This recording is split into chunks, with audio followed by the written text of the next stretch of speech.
y estudiamos el significado de cada palabra y palabras deshonestas, que hay tantísimas, y luego la mentira. El versículo 9 enfatiza de una manera marcada el dejar de mentir. La mentira es característica del diablo. Juan 8 dice que Cristo dijo que el diablo es el padre de la mentira, es el maestro de la mentira, maneja la mentira. Dice cosas que no son, nos hace creer cosas que no son, no nos permite aceptar las verdades. Y la mentira es algo que a todos, de una manera mayor o menor, nos alcanza. ¿Quién pudiera decir yo nunca he mentido? Mentiríamos si decimos que nunca hemos mentido. Agregaríamos una mentira más, porque esto es algo tan generalizado y no debe distinguirnos el ser mentirosos. Un cristiano no tiene que vivir una vida de mentira. Aquí habla no mentir los unos a los otros, pero también la mentira llega a ser una forma de vida. Una forma de vida. Puede haber personas que viven de una manera mentirosa.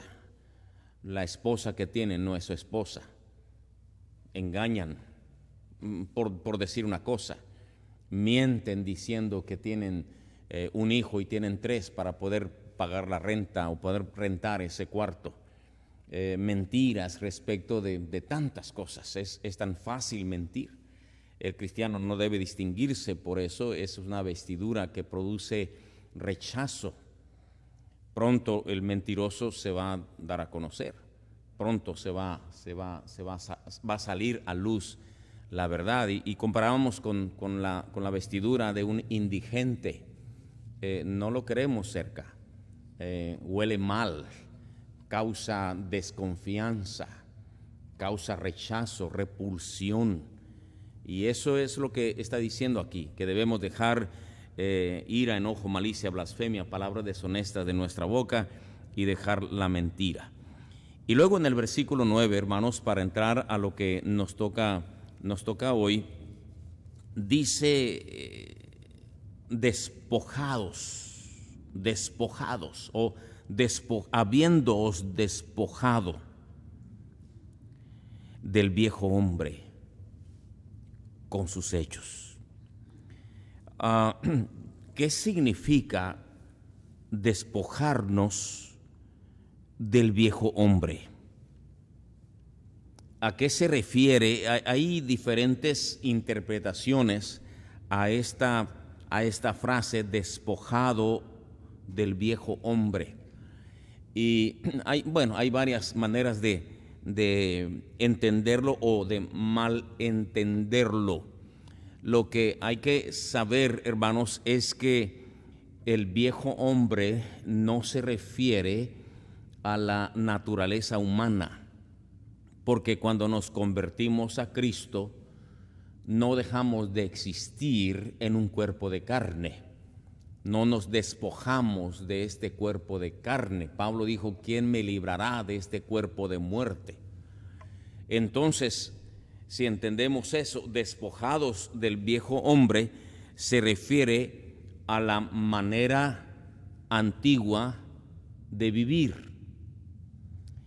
Pero cuando nos explican los que conocen el idioma original, la palabra despojar indica totalmente. Es más que quitarse.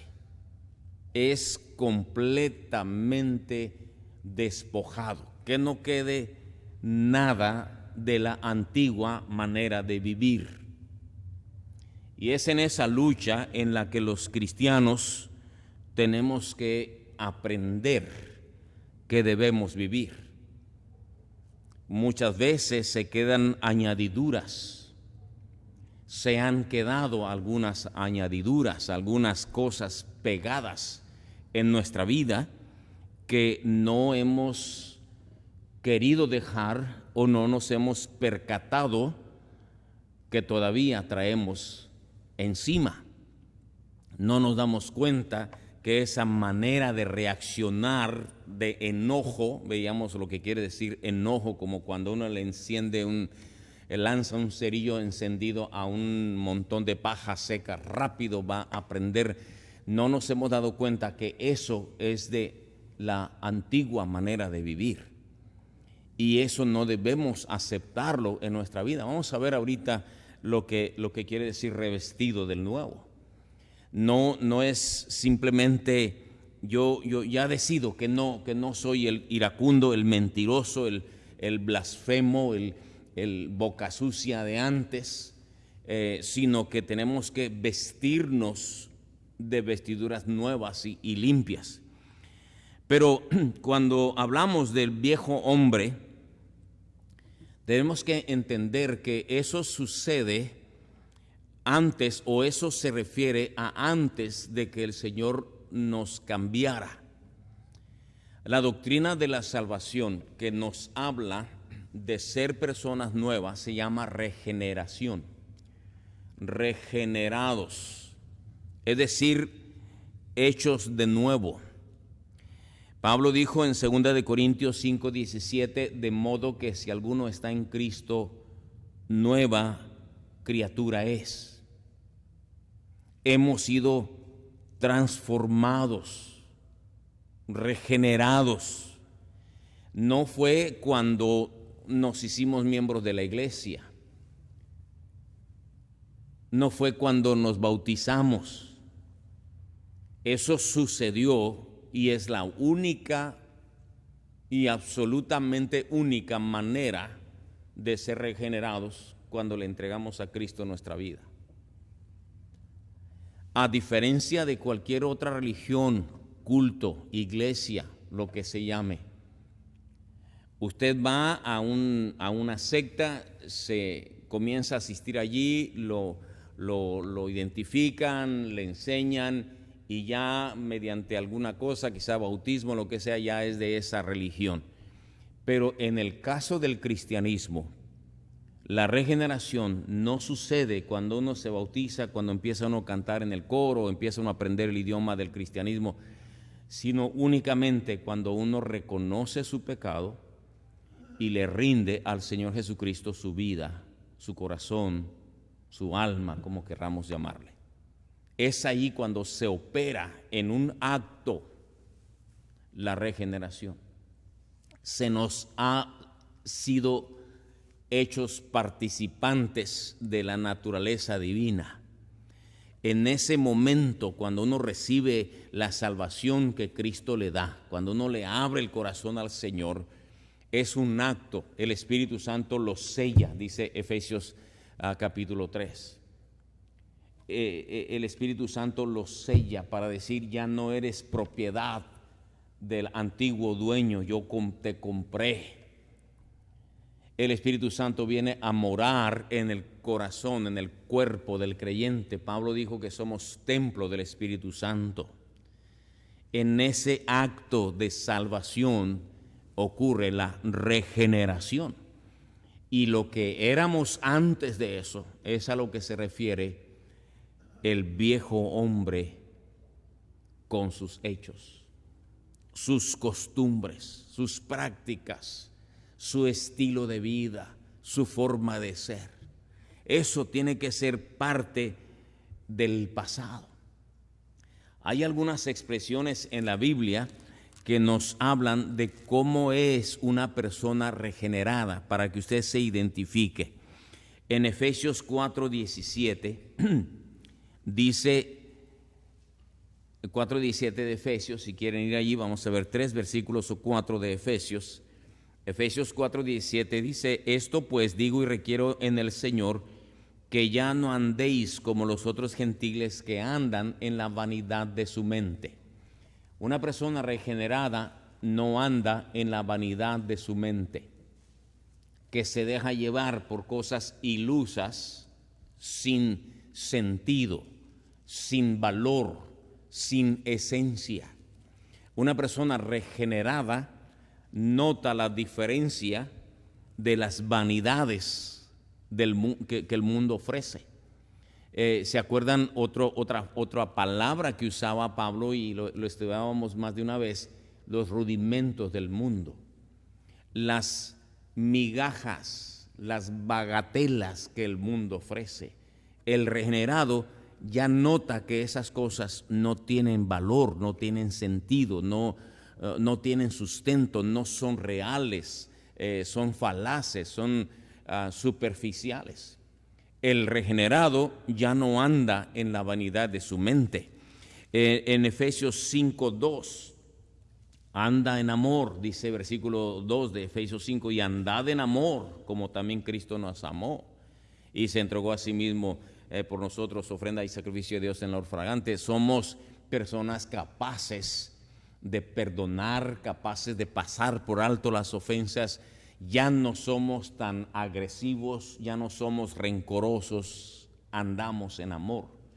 Un cristiano tiene que ser dulce, tiene que ser amable, tiene que ser simpático, si me permite la palabra. Andad en amor.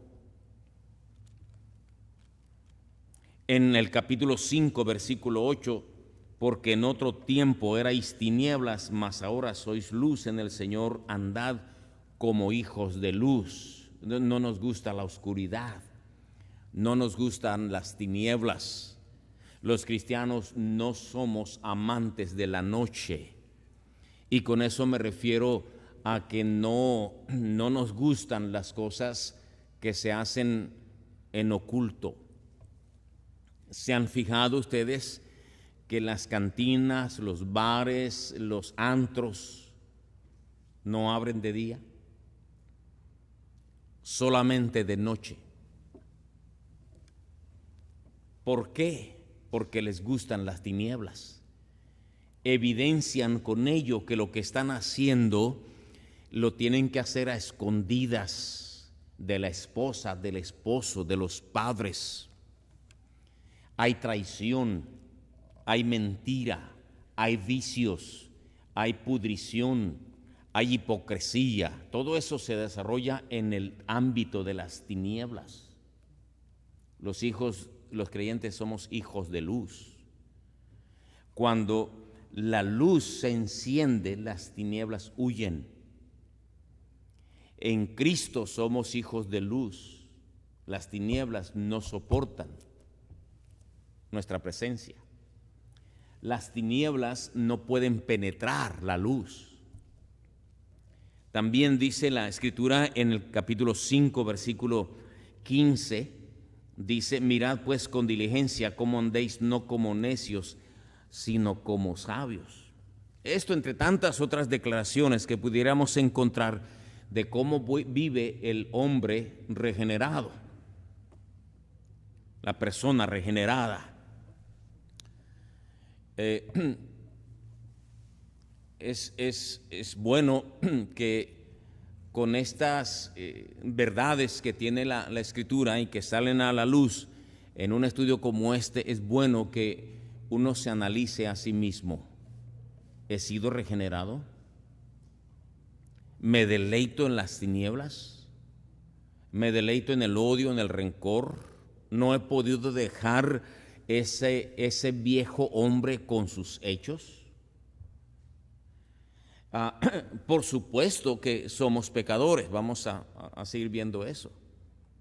Pero un pecador se goza en el pecado, disfruta el pecado. Un cristiano regenerado peca, pero no lo disfruta. Lo hace sentir mal. Una persona regenerada no encuentra deleite en el pecado, porque no somos de allí. Ofendimos al ser querido, a la esposa, al esposo, a los padres, a los hijos. Los ofendimos, un arranque de ira, de furia, de malos deseos, pero inmediatamente uno se siente mal. Lo hice, no debía hacerlo, me siento mal, me estoy enojado conmigo mismo. Es un testimonio del Espíritu Santo en uno. Pero si uno dice, qué bueno que le dije, y si me vuelvo a poner enfrente, se lo vuelvo a decir y ojalá que le pase esto o aquello, ahí se puede dudar si hay un corazón regenerado.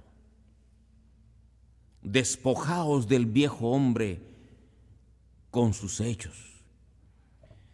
El nuevo hombre habita en un cuerpo viejo y por eso tiene que luchar contra la carne. El nuevo hombre habita en un cuerpo viejo. Dice la Escritura, se los he leído en Romanos, que esperamos la redención de nuestro cuerpo. Un día seremos despojados. 1 Corintios 15 dice, es necesario que esto corruptible se vista de incorrupción y esto mortal se vista de inmortalidad. Eso sucede cuando un cristiano muere y es trasladado a la presencia del Señor. Y un día el Señor vendrá y resucitará ese cuerpo para ser glorificado, semejante al cuerpo de la gloria suya, dice, refiriéndose al cuerpo de Cristo. Sigue diciendo, revestidos del nuevo, despojados del viejo hombre y revestidos del nuevo. Una persona no puede quedarse neutral. Revestidos de una nueva vida. Y también esto, puedo decir, agrega un nuevo curso, un nuevo rumbo.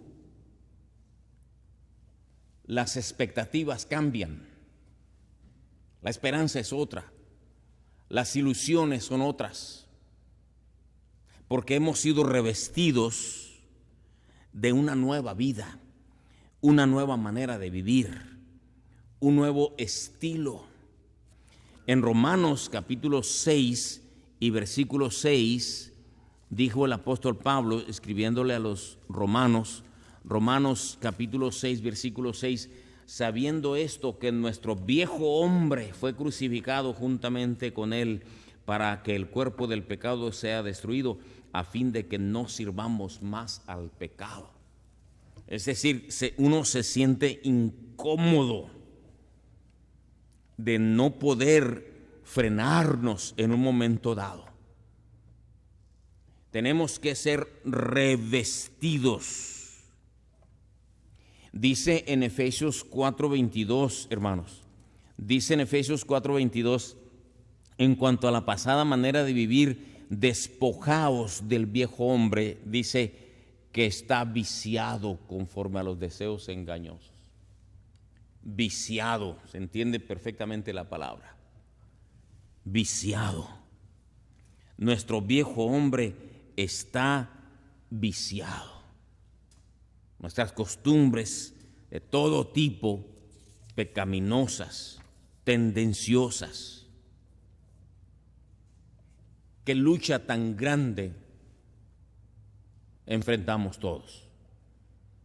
Unos por un tipo de costumbres, de cultura que tuvo, y otros por otro tipo de costumbres y cultura que tuvimos, enseñanza, formación que tuvimos, pero todos luchamos con ese cascarón viejo que se llama el cuerpo humano, vestido de las costumbres viciadas que adquirimos. Pero dice la Escritura aquí que debemos revestirnos del nuevo. Aquí habla de decisión, de obligación. No es algo automático. Ya soy convertido y entonces ya soy una persona que no peca, un angelito caído del cielo. Eso es lo que requiere nuestra disciplina personal. Y luego dice versículo 9, versículo 10, y revestido del nuevo, el cual, conforme a la imagen del que lo creó, se va renovando hasta el conocimiento pleno. Primero nos dice que debemos despojarnos, luego dice que debemos revestirnos y ahora dice que debemos renovarnos. Renovarnos. Si ustedes se fijan, dice que se va renovando, una acción continua. El verbo en el griego indica continuidad. Voy haciéndolo, voy lográndolo. Una mejor calidad de vida en crecimiento constante.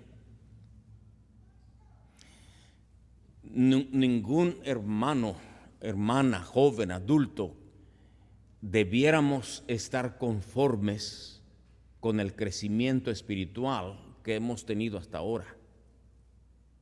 Por más santo, moral, honesto, amable, justo que usted sea, puede y debe ser mejor. Debemos renovarnos constantemente, dice, hasta el conocimiento pleno. Ahora, si ustedes se fijan, el versículo 10 dice que esa renovación debe ser conforme a la imagen del que lo creó. ¿Quién es el que creó u operó una renovación en nuestra vida? Cristo. El modelo que tenemos para igualar es Cristo. Vean Efesios capítulo 4.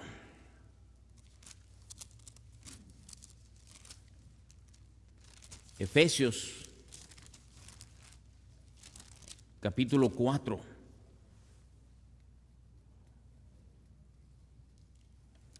Y versículo 13. Efesios 4:13.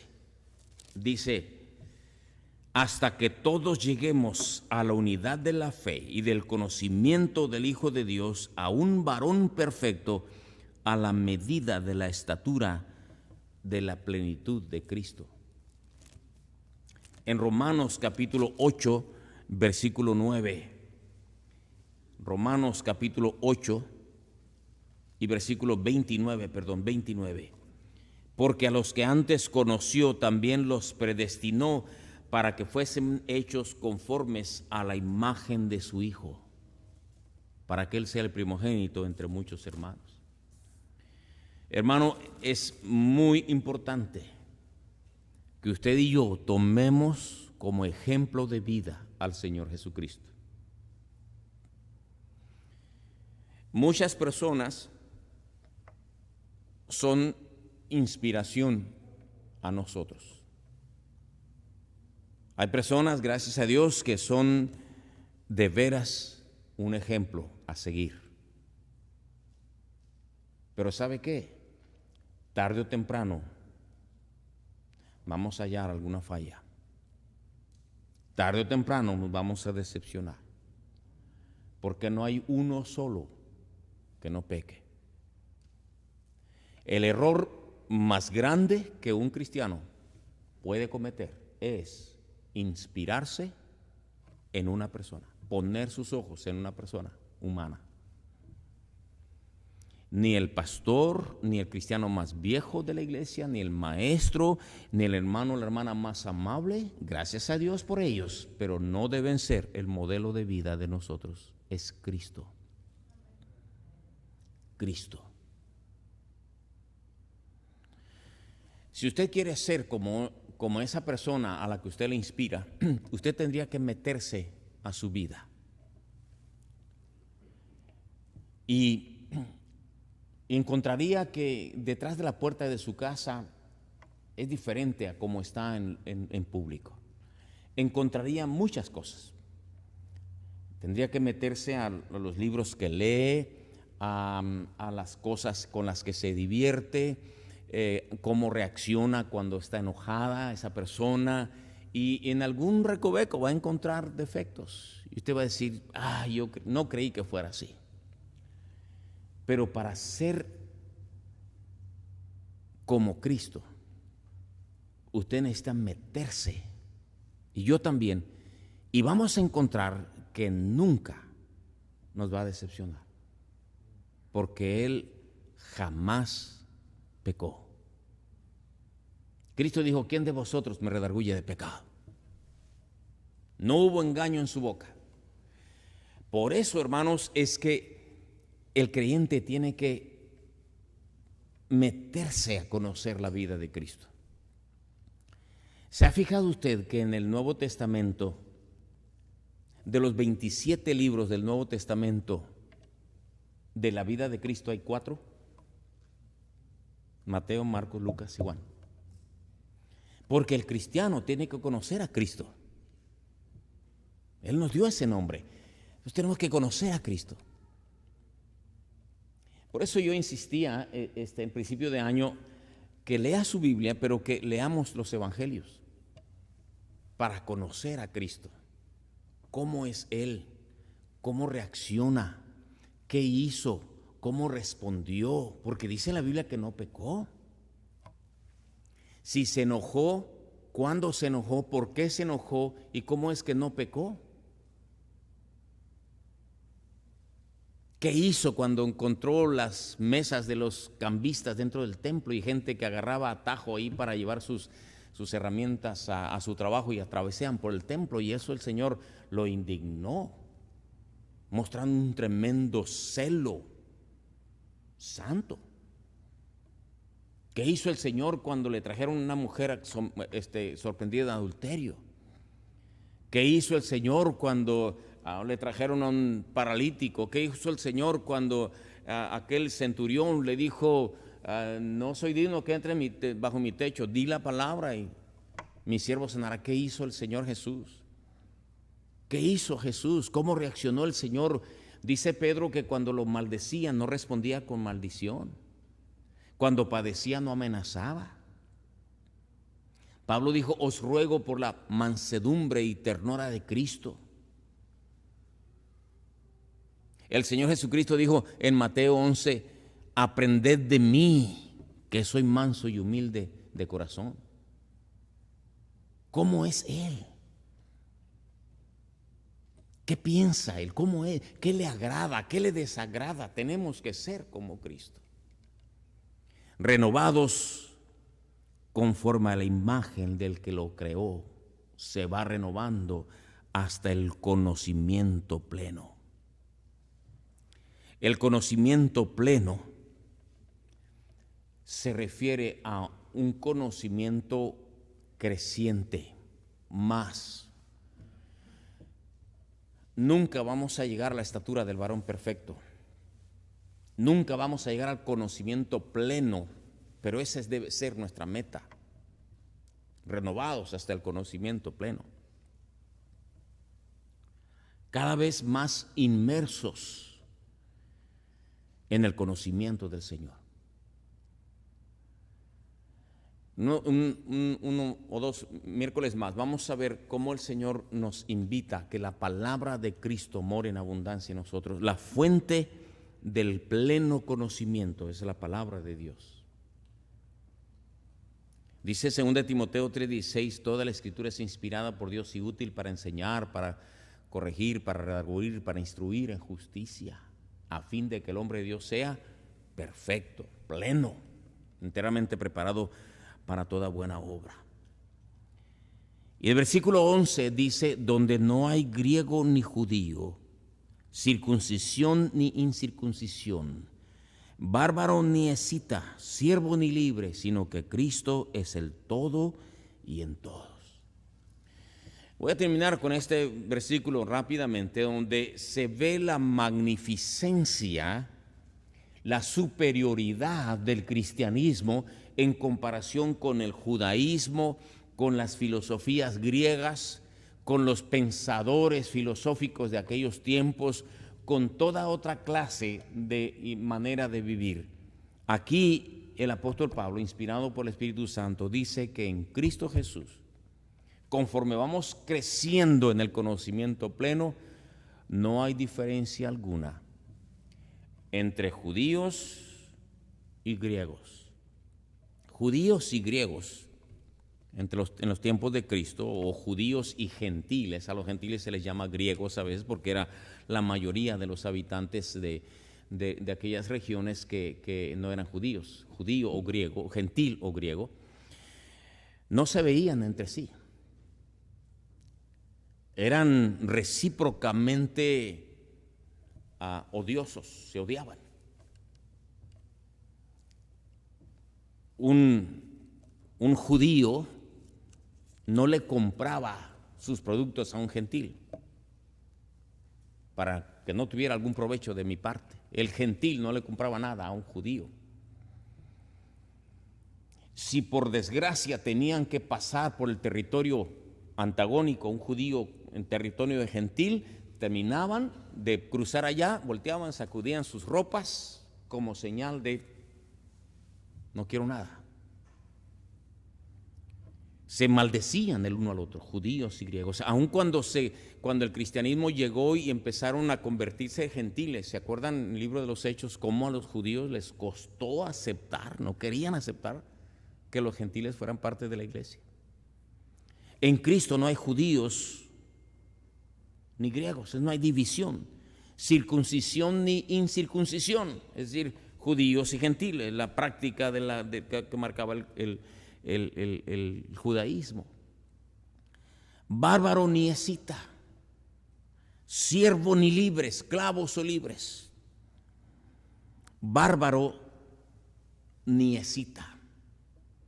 Quise ver un poquito ahí, hermanos, de que eran bárbaros, quiénes eran los bárbaros y los escitas que menciona Pablo a los colosenses. Y encontré, por eso estaba revisando, encontré estos comentarios y tomé una fotografía de ahí rápidamente de unos comentaristas, son tres. Dice que bárbaro es un término que se utilizaba para referirse a pueblos cuyo dialecto simulaba un tartamudeo o parecía inarticulado. La intención de los griegos al usar ese término era burlarse de quienes no pertenecían a la élite, por ejemplo, ellos mismos. De entre los bárbaros destacaban los escitas. Los escitas eran los más odiados y temidos. Eran un pueblo belicoso, o sea, peleonero y nómada, los escitas, que invadió la media luna fértil en el siglo VII después de Cristo. Los escitas se destacaban por su salvajismo. William Hendrickson anota varias referencias históricas que permiten describirlos con mayor precisión. Dice el historiador griego acerca de ellos: invadieron Asia después de haber desterrado a los cimerios de Europa, convirtiéndose en los amos de toda Asia. Desde entonces, estoy hablando de los escitas, se avanzaron contra Egipto, y cuando pasaban por la región siria llamada Palestina, Samético, rey de Egipto, se encontró con ellos y logró persuadirlos mediante regalos y ruegos para impedir que avanzaran. Dominaron Asia durante 28 años y toda la tierra fue devastada por causa de su violencia y arrogancia. En su gran mayoría fueron entretenidos y embriagados para luego ser asesinados por Ciaxares y los medos. Tenían los escitas como costumbre beber la sangre de la primera persona que mataban en la guerra. Además, hacían servilletas con el cuero cabelludo y vasijas para beber con los cráneos de sus víctimas. Tenían los hábitos más sucios y nunca se lavaban con agua. El historiador judío Josefo añadió: los escitas se deleitaban en matar a las personas y eran poco más que bestias salvajes. Tertuliano, padre de la iglesia primitiva, no encontró peor insulto para calificar al hereje Marción que llamarlo más sucio que un escita. Entonces, cuando Pablo menciona que en Cristo no hay diferencia entre una y otra persona, cita bárbaros y escitas, dando a entender la increíble superioridad de la transformación que Cristo opera en una persona. De no ver con odio y rechazo y desprecio a una escita que se ha convertido. Qué increíble. el cristiano, hermano, desarrolla una cultura nueva.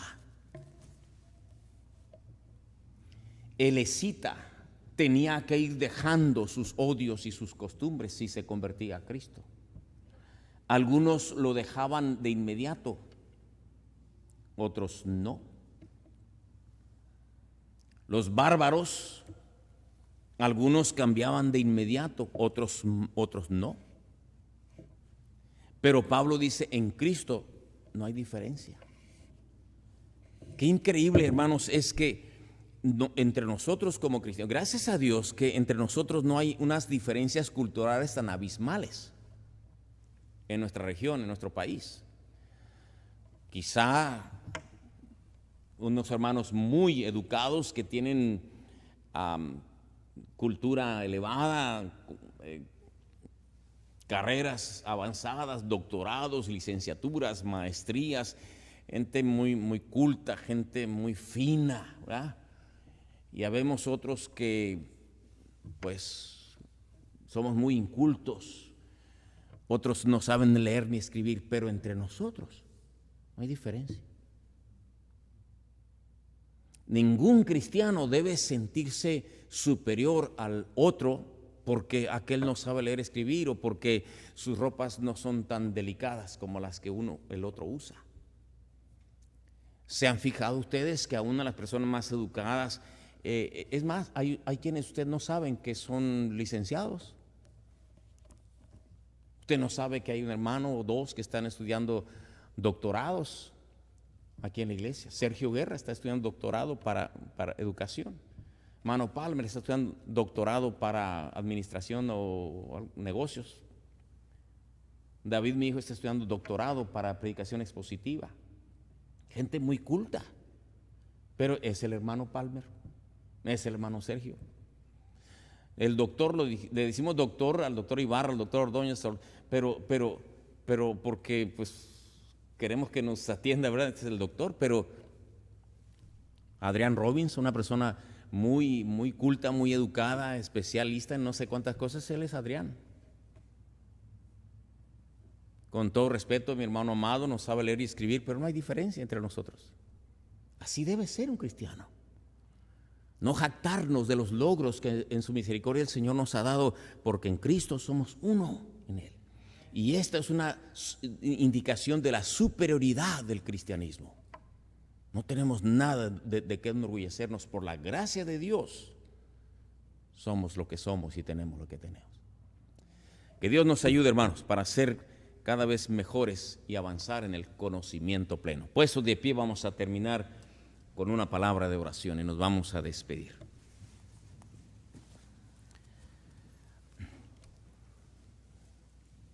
Puestos de pie.